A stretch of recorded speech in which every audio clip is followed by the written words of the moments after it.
Agonia e abbandono della Scala dei Turchi, non è escluso che il sito venga chiuso, vigile l'occhio della Procura. Manca poco all'edizione del Mandorlo in Fiole 2020, l'unica cosa certa è la data della kermesse, sollecitazioni e lamentele. Troppi incidenti stradali e viabilità in stallo, l'appello di una moglie dei morti e le sollecitazioni di sindacati e politici ad ANAS. Sono attive le prescrizioni online dell'Istituto Foderà Brunelleschi di Agrigento.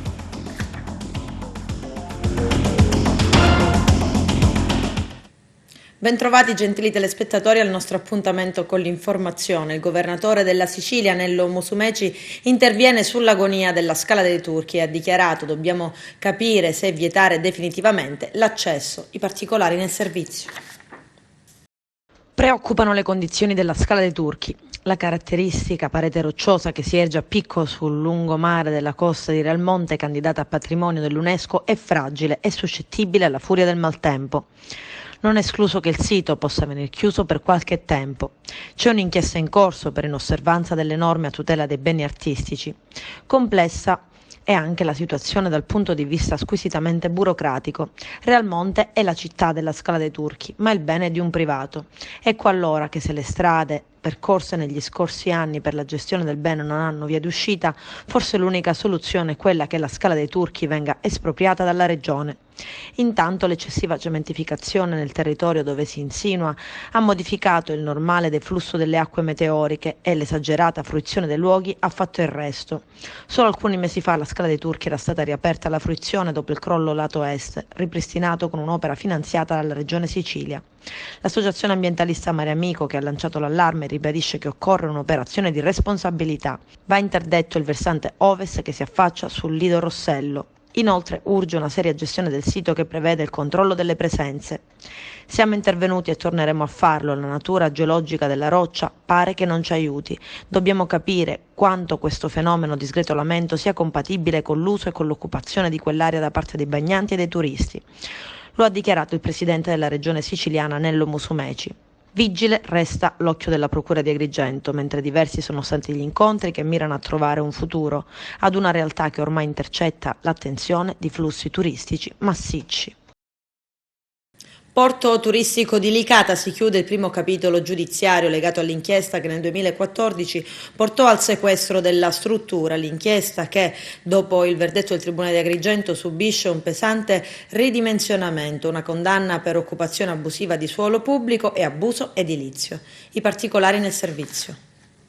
Il porticciolo turistico Marina di Cala del Sole di Licata è in parte abusivo, costruito con opere illegittime su un'area di proprietà del demanio dove non era stato autorizzato. Tuttavia non furono commessi brogli per salvare il costruttore Luigi Francesco Geraci, 76 anni, imprenditore di Sommatino, titolare della società Iniziative Immobiliari, che ha realizzato il progetto dal pagamento degli oneri concessori che sono stati quantificati in 7 milioni di euro. È la conclusione alla quale in sintesi è giunto il giudice dell'udienza preliminare del Tribunale di Agrigento, Giuseppe Miceli, che ha condannato solo Geraci a 3 mesi di arresto e 10.000 euro di multa per i reati di occupazione abusiva di suolo pubblico e abuso edilizio, assolvendolo invece per abuso di ufficio. La pena verrà sospesa solo se Geraci demolirà le opere abusive. Le opere di cui si parla nella sentenza e di cui è stata ordinata la demolizione riguardano solo quelle realizzate dopo la decadenza della concessione demaniale marittima per morosità e sono costituite solo da alcune pavimentazioni esterne, una tettoia e le fondazioni di una piscina. Il giudice per le udienze preliminari del Tribunale di Agrigento, Giuseppe Miceli, ha letto il dispositivo poco dopo le 16, assolvendo 6 imputati, tra cui 3 dirigenti del comune di Licata, Giuseppina Amato, Andrea Occhipinti e Vincenzo Ortega. Proprio Ortega, che aveva rinunciato alla prescrizione, ha incassato l'assoluzione, così come gli altri 2 dirigenti, Occhipinti, 50 anni, a capo del Dipartimento Finanziario, e Giuseppa Maria Pia Amato, 60 anni, responsabile del SUAP. Erano accusati di abuso d'ufficio. Assolti anche Salvatore Geraci, figlio dell'imprenditore, e Paola Vizzini, la moglie, oltre a Bartolo Consagra. Questi ultimi erano accusati di occupazione abusiva di suolo demaniale. L'imprenditore Geraci e 3 dirigenti del comune, il costruttore e Ortega, erano accusati pure di brogli per eludere il pagamento di 7 milioni di oneri concessori. imputati di abuso d'ufficio perché nel 2014 avrebbero approvato una variante illegittima al progetto per ragioni legate all'acquisizione dei documenti che consentirono alcune modifiche per realizzare, tra le altre cose, una nuova piscina con annessi servizi a un fabbricato. Si chiude dunque il primo capitolo giudiziario legato all'inchiesta che nel 2014 portò al sequestro della struttura. Mandorlo in fiore, la kermesse in programma dal 28 febbraio all'8 marzo. Ma dov'è il programma? I particolari nel servizio. Manca relativamente poco all'edizione 2020 del Mandorlo in fiore e ancora non vi è traccia di un programma ufficiale. A lamentarlo non sono solamente gli operatori del settore, ma anche gli stessi turisti e utenti che hanno iniziato a sollecitare via internet per conoscere maggiori dettagli dell'evento. Al momento l'unica cosa certa è la data, dal 28 febbraio all'8 marzo. Dal Parco Archeologico, che per l'ennesimo anno è l'organizzatore e finanziatore della kermesse, arrivano rassicurazioni. Il programma sarà presentato forse già la prossima settimana. Al momento si starebbero attendendo soprattutto le conferme rispetto ai grandi eventi che dovrebbero essere finanziati dall'assessorato regionale al turismo. Rispetto alle linee guida dell'iniziativa, questa pare sarà più concentrata sul centro città piuttosto che sulle zone periferiche. Pochissime cose si svolgeranno all'interno del Palacongressi del Villaggio Mosè. Per il resto rimarrà invariata la formula fin qui usata con la valorizzazione dei patrimoni immateriali UNESCO. Quest'anno, essendo anche quello dei 2600 anni della fondazione della città, centrali saranno i temi della classicità, con un forte legame con i popoli delle aree del Mediterraneo da cui provenivano i coloni che hanno creato Akragas. Il parco ha tenuto a precisare che la linea d'azione rispetto all'iniziativa sarà quella di tentare una riduzione del costo complessivo della kermesse, che lo scorso anno ha superato la soglia di 700.000 euro. Con il volto coperto scavalcano la recinzione e sono riusciti a intruvolarsi nel giardino di una villetta in via Madonna della Rocca d'Agrigento. Verosimilmente avrebbero messo a segno un furto ancora prima di tentare l'effrazione di porte e finestre. I due malviventi si sono però accorti che in quella villetta c'era un impianto di videosorveglianza. Grandi e silenziosi occhi che di fatto hanno provocato il timore nei due delinquenti di essere inchiodati. È per questo motivo infatti che a un certo punto, senza neanche provare a forzare una porta o finestra, i due sono ritornati sui loro passi e sono scappati a gambe levate. Le telecamere hanno però ripreso ogni cosa, i filmati sono stati già acquisiti dalla Polizia di Stato che ha avviato le indagini, perché se è vero che il furto è fallito e mancando l'effrazione non si può neanche parlare di tentativo, è vero anche che la violazione di domicilio c'è stata.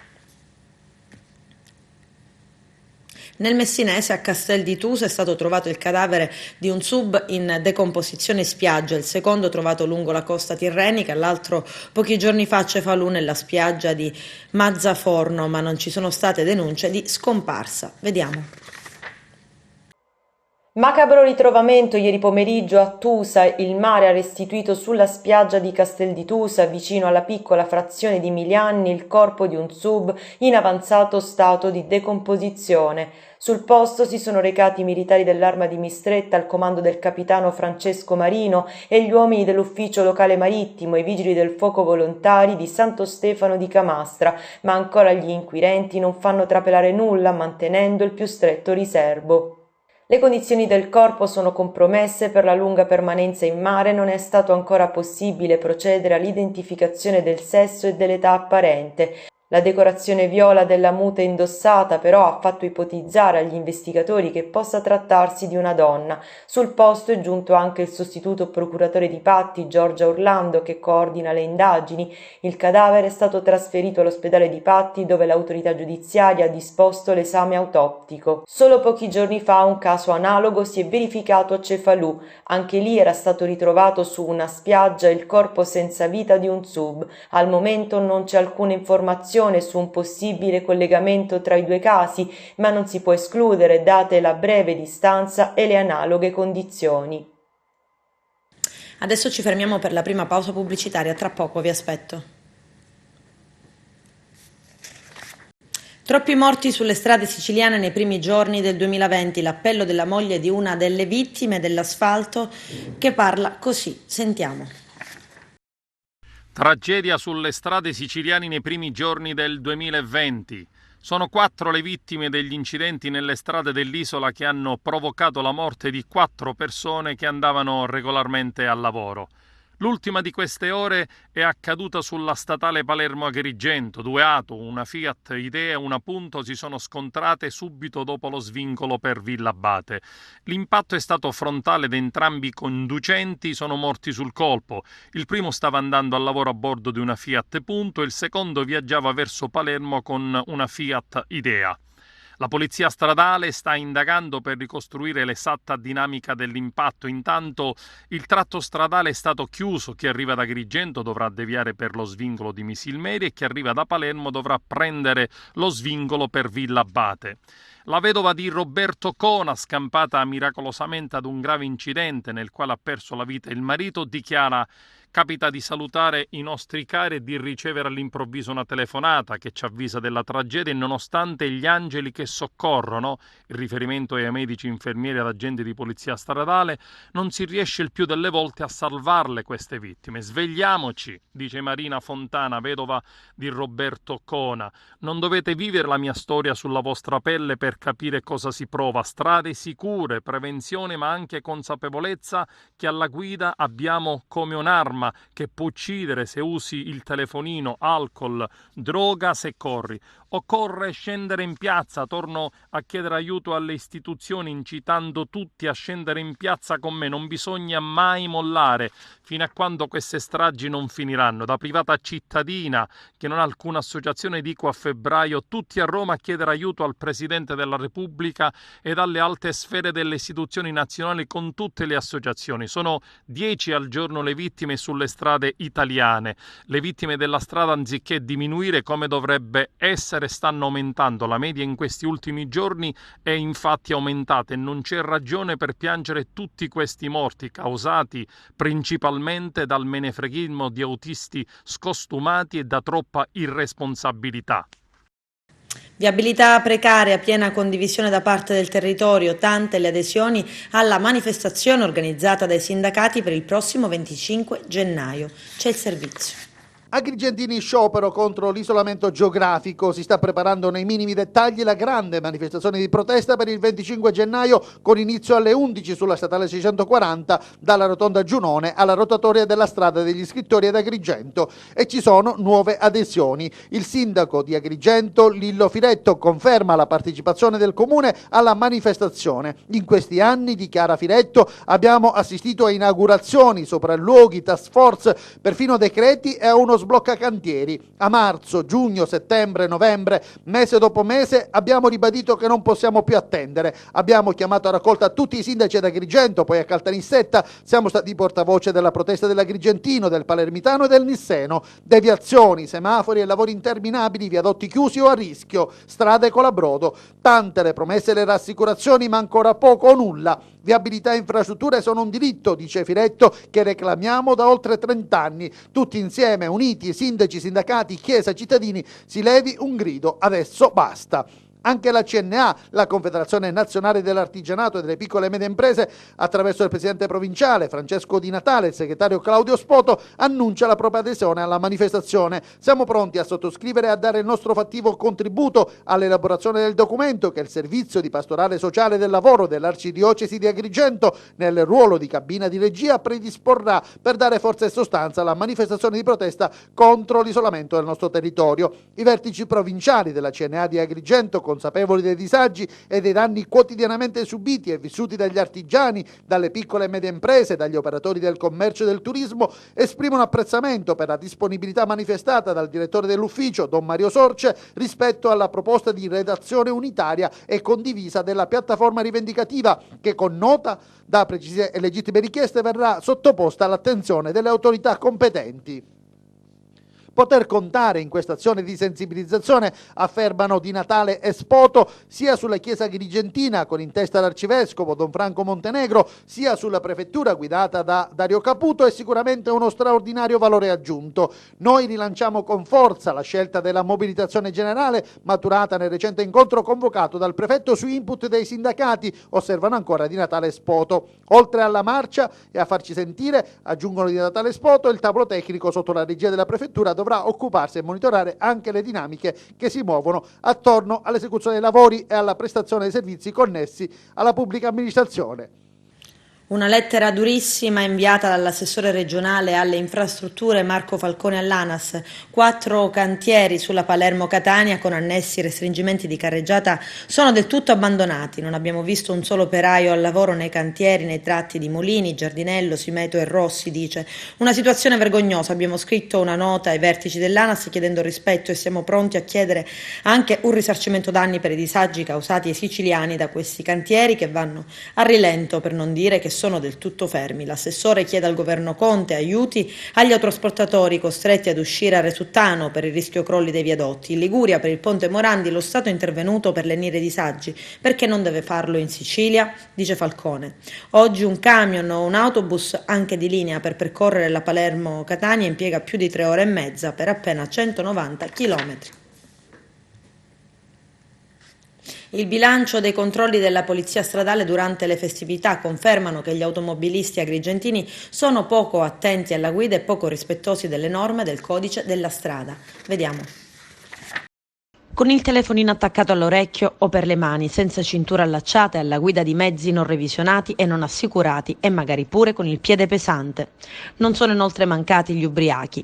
I controlli della Polizia Stradale di Agrigento durante le festività natalizie hanno confermato quanto gli automobilisti agrigentini giovani e non soltanto siano poco attenti alla guida e poco rispettosi alle norme del codice della strada. 7 le patenti ritirate d'un soffio e 16 invece le carte di circolazione. Ben 231 le infrazioni contestate che hanno portato anche alla decurtazione di un totale di 464 punti. Ma i poliziotti della stradale, che è coordinata dal vicequestore aggiunto Giuseppe Andrea Monreale, hanno realizzato anche 71 soccorsi di automobilisti in difficoltà. Le 108 pattuglie dislocate lungo le principali strade agrigentine hanno scovato 5 automobilisti che utilizzavano il cellulare mentre erano al volante, 54 che viaggiavano senza aver allacciato la cintura di sicurezza e 13 che procedevano ad alta velocità. 8 i mezzi in circolazione senza alcuna copertura assicurativa e 12 quelli che invece erano senza revisione. Particolare attenzione è stata rivolta anche al trasporto delle persone. Sono stati infatti controllati 25 autobus e 14 sono state le contravvenzioni per varie irregolarità elevate. In particolar modo i poliziotti della stradale hanno contestato inefficienza del veicolo. Su 693 conducenti controllati con precursore ed etilometro, 5 automobilisti sono stati denunciati in stato di libertà alla Procura della Repubblica per guida in stato d'ebbrezza. Si tratta di un 30enne e un 31enne, entrambi di Canicattì, controllati lungo la statale 640 all'Agrigento Caltanissetta. Deferiti anche un 21enne di Agrigento in un controllo a San Leone, una 22enne di Licata e un 52enne residente a Sciacca controllati lungo la statale 115. Aperte le iscrizioni online all'Istituto Tecnico Commerciale per Geometri Foderà Brunelleschi di Agrigento. Il nostro direttore Arturo Cantella. Al via le iscrizioni per la scuola per l'anno 2020-2021 sul portale MIUR Iscrizioni Online, il primo tassello per le famiglie dei figli che accederanno al primo anno di scuole primarie e secondarie di primo e secondo grado. Tra le regioni che hanno aderito alla procedura anche la Sicilia. Le iscrizioni resteranno aperte fino alle ore 20 di venerdì 31 gennaio ed è possibile inoltrarne tramite il portale Iscrizioni Online. Per chi ancora invece non ha deciso quale classe iscrivere il proprio figlio è utile consultare il portale Scuola in Chiaro, dove il Ministero sottolinea permette di accedere con facilità alle principali informazioni sugli istituti. Sentiamo oggi l'offerta formativa del Foderà Brunelleschi. Sono partite le iscrizioni per l'anno scolastico 2020-2021 e anche qui all'Istituto di Istruzione Secondaria Superiore Foderà di Agrigento, che ricomprende l'indirizzo di quello che una volta veniva chiamato il Ragioneria e l'indirizzo dell'Istituto per Geometri. Ci stiamo attrezzando per poter accogliere le iscrizioni degli studenti. Le novità di quest'anno non sono molte, le procedure sono sempre quelle per l'iscrizione tramite il portale iscrizione online del MIUR e attraverso la procedura di iscrizione i genitori e gli studenti possono scegliere gli indirizzi di studio. Qui c'è un'ampia offerta formativa in questo istituto, molto articolata, che prevede 3 indirizzi di studio per quanto riguarda l'Istituto Tecnico Commerciale e altrettanti per l'Istituto Tecnico per Geometri. Abbiamo amministrazione, finanza e marketing con un corso anche ESABAC che dà diritto a un doppio diploma riconosciuto sia in Italia che in Francia. Abbiamo l'indirizzo sempre nell'Istituto Tecnico Commerciale per relazioni internazionali e quello per i sistemi formativi aziendali. All'Istituto Tecnico per Geometri abbiamo il classico percorso di studi per costruzione, ambiente e territorio, che è dedicato per chi vuole esercitare poi la professione di geometra, e poi abbiamo anche l'indirizzo agrario, agroalimentare, che rappresenta una novità di questi ultimi anni, per il quale è possibile anche effettuare iscrizioni anche per gli adulti, per il corso serale per gli adulti. E infine abbiamo anche il corso di meccanica, meccatronica ed energia, sempre al geometra. Quindi l'offerta è ampia, i ragazzi possono scegliere e sono indirizzi che poi aprono diverse opportunità per il mondo del lavoro. Ecco, quindi fate anche degli open day, insomma un modo anche per invitare gli alunni a venire a visitare e fare le loro scelte, diciamo, da un punto di vista scolastico. Sì, sia gli studenti che le famiglie possono approfittare anche delle giornate che la scuola ha riservato per l'accoglienza, e sono sabato 11 sia per il commerciale che per il geometra, dalle 9 alle 13 e dalle 15 alle 18. La domenica 12 solamente per il geometra, anche la mattina dalle 9 alle 12. Stessa opportunità anche sabato 25 e domenica 26, sempre il sabato per il commerciale e il geometra 9-13 e 15-18.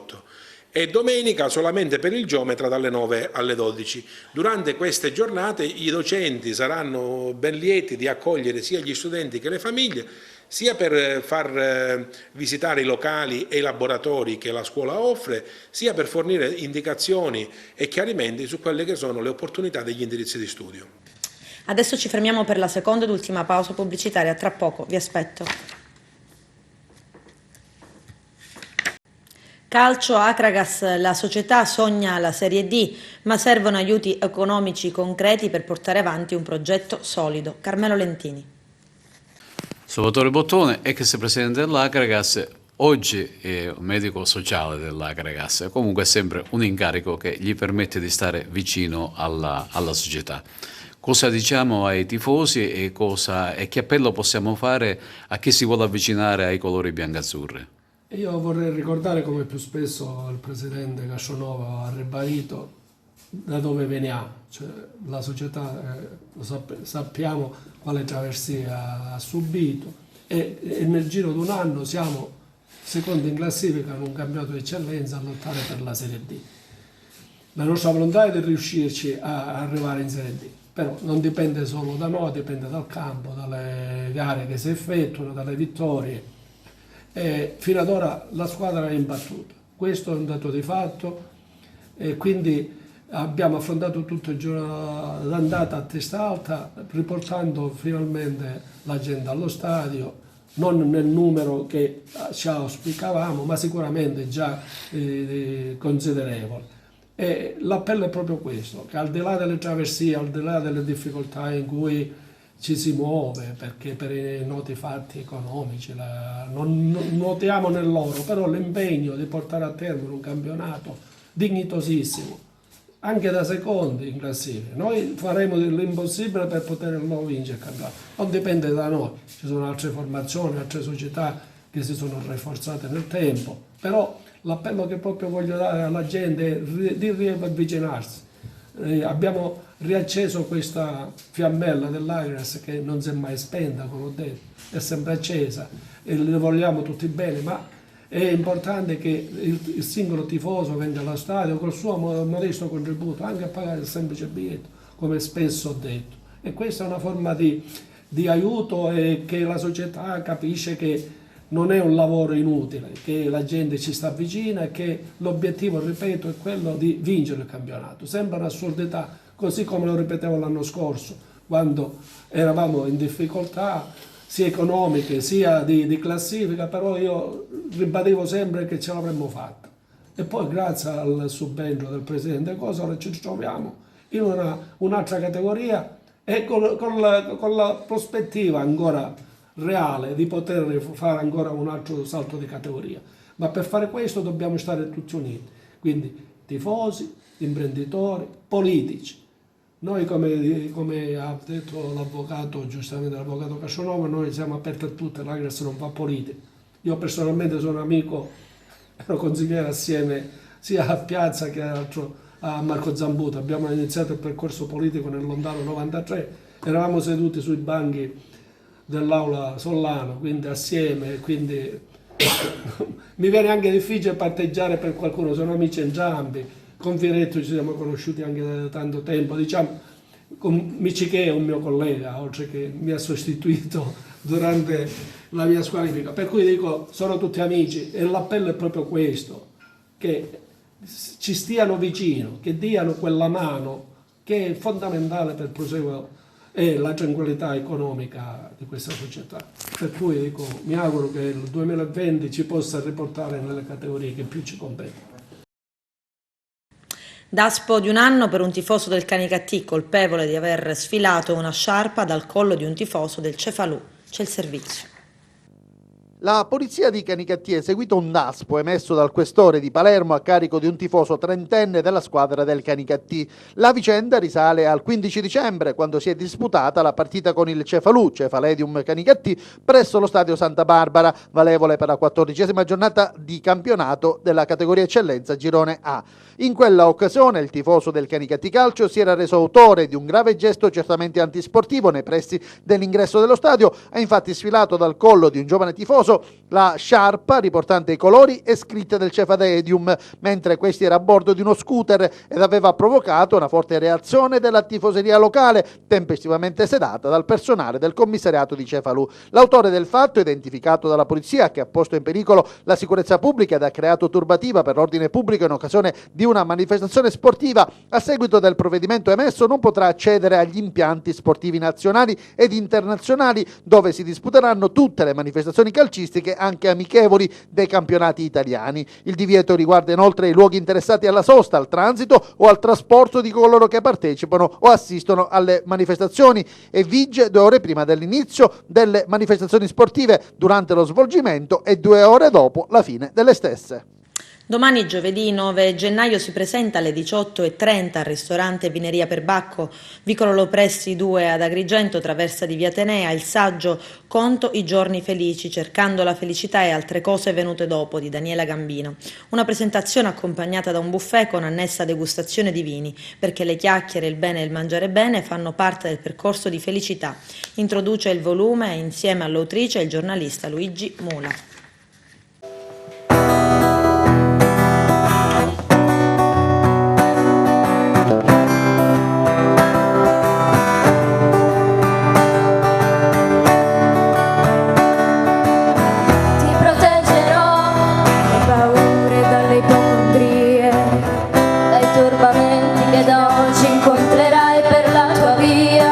È stato presentato a Sant'Agata Militello presso il Palamangano dal senatore Davide Faraone il libro Con gli occhi di Sara, lo straordinario racconto di una storia d'amore di un padre verso la figlia, una ragazza oggi 16enne. Inizialmente non ne parlavo con nessuno, avevo vergogna, tenevo nascosto che mia figlia fosse autistica, afferma Faraone. Poi la decisione di mettersi a nudo e consegnare alla pagina scritta una narrazione intima, ma allo stesso tempo esemplare, anche per dare voce a tutte le famiglie che quotidianamente vivono condizioni simili, spesso segnate da un'esclusione sociale e difficoltà di immaginare un futuro dignitoso per i loro figli. L'esperienza del papà e dell'uomo politico si fondono e provano a guardare il mondo con gli occhi di Sara. Da questo ribaltamento di prospettiva emerge il valore della differenza, il senso dell'alterità, la meraviglia per un universo inesplorato che solo l'amore può rivelare.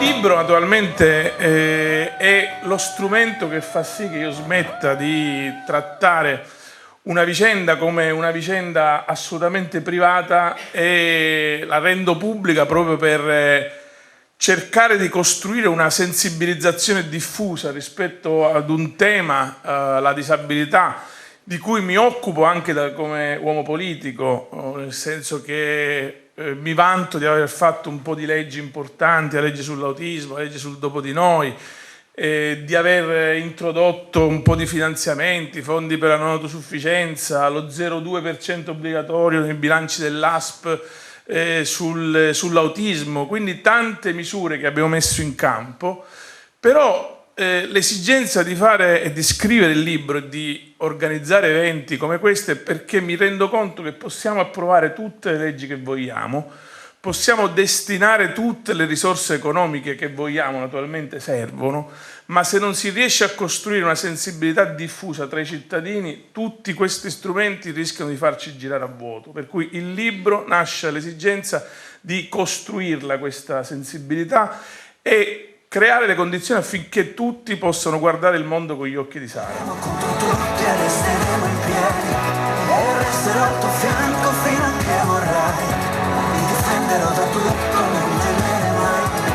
E amore mio, grande amore che mi credi, vinceremo contro tutti e resteremo in piedi. E resterò al tuo fianco fino a che vorrai. Ti difenderò da tutto, non temere mai. Luci accese di speranze e ti abbraccerò per darti forza sempre. Giuro sarò roccia contro il fuoco e il gelo, veglio su di te, io sono il tuo guerriero.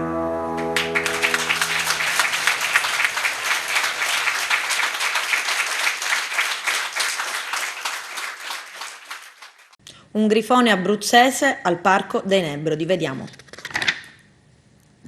Un grifone abruzzese fra i grifoni del Parco dei Nebrodi risulta sempre più meta di frequentazione esterne la colonia di grifoni delle Rocche del Crasto nel Parco dei Nebrodi. Fra gli oltre 160 individui che compongono la colonia, oltre al grifone di Ruppel, l'avvoltoio africano recentemente insediato, è stato accertato anche un nuovo grifone immigrato proveniente dall'Abruzzo, precisamente dalla riserva di Monte Velino in provincia dell'Aquila. L'animale, identificato grazie all'anello di riconoscimento, è stato avvistato in questi giorni e, come spiega lo zoologo Antonio Spinnato, i grifoni sono grandi uccelli veleggiatori che possono compiere in pochi giorni spostamenti anche di migliaia di chilometri. Grazie a una consultazione con diversi colleghi zoologi che si occupano di grifoni in tutta Europa, siamo riusciti a risalire all'animale oggetto dell'avvistamento che era stato inanellato nel 2018. La notizia è confermata dai carabinieri forestali che seguono i grifoni in Abruzzo, dove è stato eseguito un progetto di reintroduzione analogo a quello attivato dal Parco dei Nebrodi. Per Filippo Testagrossa, direttore del parco, l'avvistamento di un ulteriore grifone proveniente da altre regioni non fa altro che confermare l'importanza che riveste la colonia dei grifoni del Parco dei Nebrodi come punto strategico al centro dell'area mediterranea, dove convergono individui da tutte le aree geografiche circostanti. Ricordiamo infatti che negli anni scorsi sono stati avvistati grifoni provenienti dalla Spagna, Francia, Croazia, tutti identificati grazie all'anello Merker individuale in dotazione, cui si è aggiunto il recente grifone di Ruppel dall'Africa. Il commissario straordinario Luca Ferlito, nell'accogliere con piacere questo nuovo risultato, che peraltro si intreccia con quello di altre istituzioni analoghe proposte, come in questo caso i carabinieri forestali abruzzesi, ha dichiarato: si tratta di un elemento scientifico importante che auspica un'azione comune per un progetto unitario italiano che riguardi la tutela di questo grande avvoltoio. È nostra intenzione, oltre che contribuire nei monitoraggi della colonia dei grifoni e contribuire alla sua espansione in nuove aree, anche quello di gemellarci con le altre istituzioni italiane che stanno seguendo dei progetti analoghi per uno scambio di esperienze e collaborazioni. L'obiettivo dell'ente è che la colonia di grifoni dei Nebrodi possa diventare base per ricostruire nuove colonie in altri siti in Sicilia e in futuro anche in Nord Africa. Con questo è tutto, termina qui l'edizione del telegiornale. Grazie per la gentile attenzione e per essere stati con noi. A presto.